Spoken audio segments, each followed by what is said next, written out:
Vamos a hablar de Casanova, pero no contaremos un episodio como solemos o como solíamos hacer hace tiempo, sino una semblanza más general, ¿no?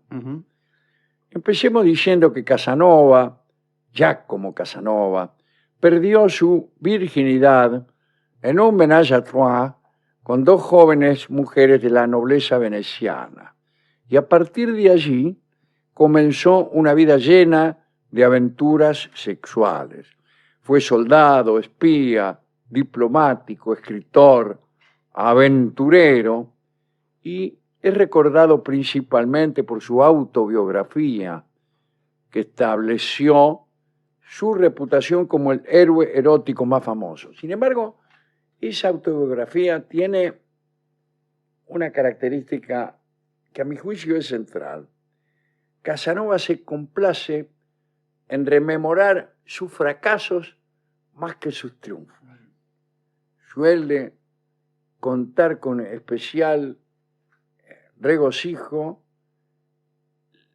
la historia de las mujeres que no pudo conquistar, o que le fallaron, o que se le escaparon por un pero, si me permite la expresión. Es más atractivo para el relato. Claro que es más atractivo y revela una gran honestidad. Las memorias de Casanova consisten en un relato fascinante y narra sus aventuras con 122 mujeres, de acuerdo a sus propias cuentas. No parecen tantas, pero también nos ofrece un retrato íntimo de las costumbres y de la vida en el siglo XVIII. No solo fue un mujeriego, sino que emprendió innumerables proyectos, empleos, iniciativas. Incluso fue llevado a los tribunales de media Europa y contratado por Luis XV para ser de espía.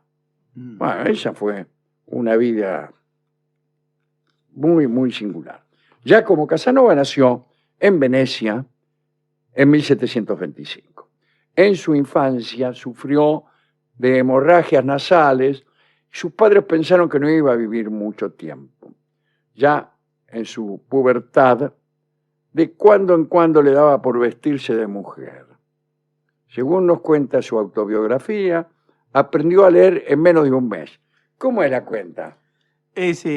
¿Cómo? ¿Cuando tenía menos de un mes? No. No. Pero es que nadie te dice, todos te dicen... ¿Cuándo empezás? Te dicen a qué edad ya leían, pero no cuánto tardaron en aprender. No. Es raro, ¿no? Además, a mí me parece que el niño que aprende a leer antes de la escolaridad se manifiesta de golpe en la lectura. De golpe ya aprendió a leer. De golpe dice, en ese cartel dice tal cosa. Claro, y acá dice, ahí los padres descubren que el tipo está leyendo. Sí. Así es. Según dice él, estudió en la Universidad de Padua y en el Seminario de San Cipriano, de donde, según parece, fue expulsado por conducta escandalosa. Los asuntos de amor le hicieron desistir de convertirse en un sacerdote. Imagínense, seguro que para él no estaba, no era muy atrayente ese asunto del celibato. Contrajo una enfermedad venérea en la adolescencia y posteriormente la sífilis, que es una enfermedad no menos venérea, y la gonorrea, que estaba. Es todo del mismo club. Todo en el mismo, sí. Incluso en el mismo lugar. Cosa normal si atendemos a su promiscuidad. Aunque su vida sentimental fue muy animada, no le gustaba participar en las orgías que eran populares entre la alta sociedad. Ya en 1750 había trabajado como un clérigo, como secretario, como soldado y violinista en varios países. Fue perseguido por la Inquisición y a veces tenía que viajar de pueblo en pueblo para rajar y de país en país. Estuvo en Venecia, en París, Dresde, en Praga, Viena, Londres. Bueno, fue detenido por sus manuscritos y libros en los que relataba episodios sexuales impropios para la época.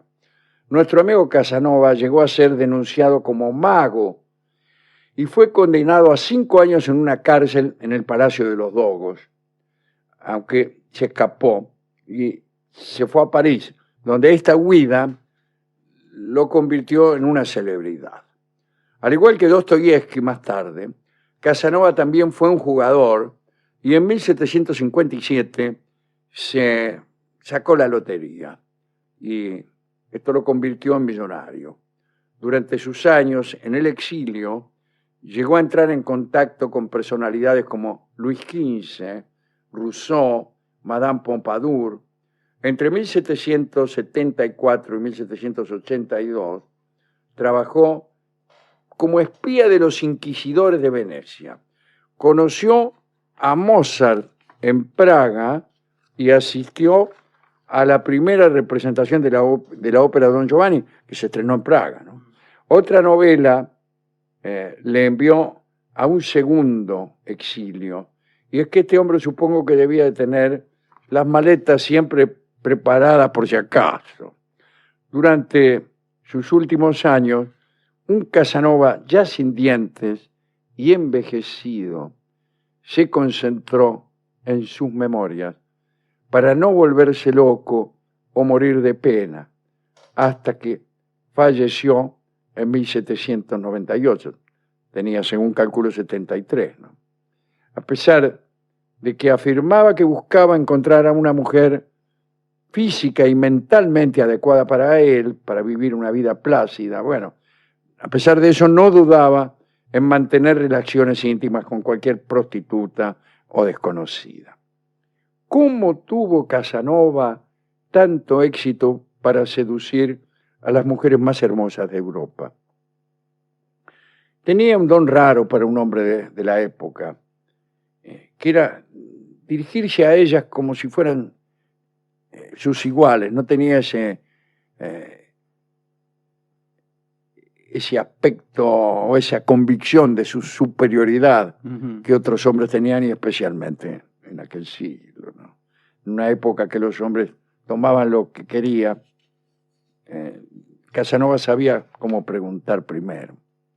Asimismo, se prestaba al placer de la mujer, relegando a un segundo plano el egoísmo. Bueno, hay una película de Hollywood sobre Casanova, protagonizada por este tipo, Heath Ledger, que creo que murió, ¿no? Que ahí se mostraba un Casanova inteligente, encantador, astuto, y que podía sobrevivir con su ingenio o su dinero cuando tenía, ¿no? Con igual éxito.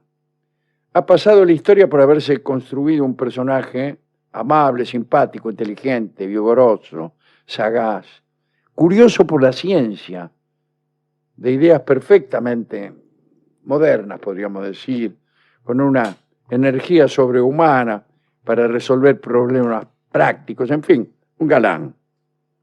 La idea exacta que este cronista tiene de un galán, ¿no? No es un imbécil carilindo. Bueno. Y también fue un sinvergüenza, desde luego. Es un poco inevitable. Siendo galán. Siendo galán. Un estafador, un timador, mentiroso, un poco vanidoso, un poco aprovechado. Dice, cito a Casanova, ¿no? Voy a comenzar con esta confesión.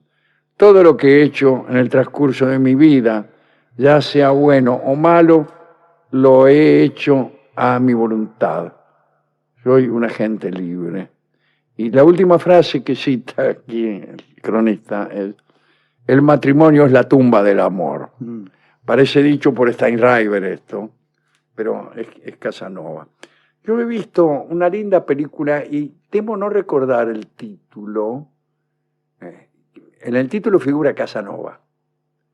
Y es sobre un director italiano que filma una película sobre Casanova. Sí, yo también. Sobre Casanova viejo. Y entonces hay dos planos en el relato. La película, que transcurre en el siglo XVIII, con un Casanova sin dientes, como dice. Claro. Aquí un poquito fané. Y después el director que está filmando la película, que también está un poco viejo.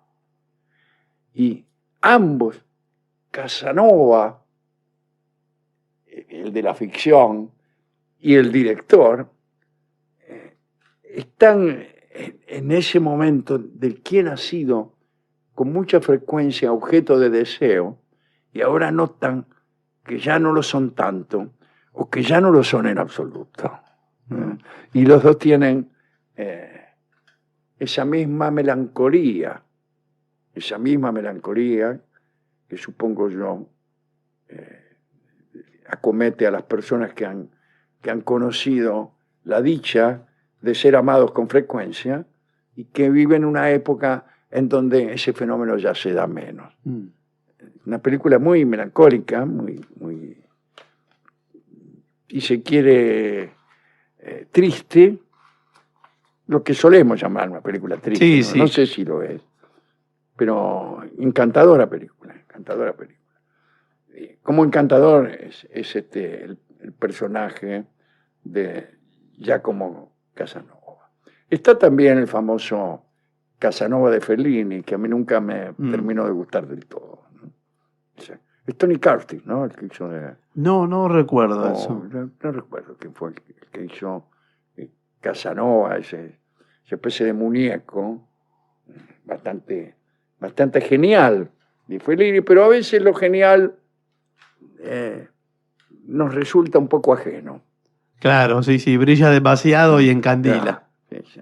Conviene no ser tan...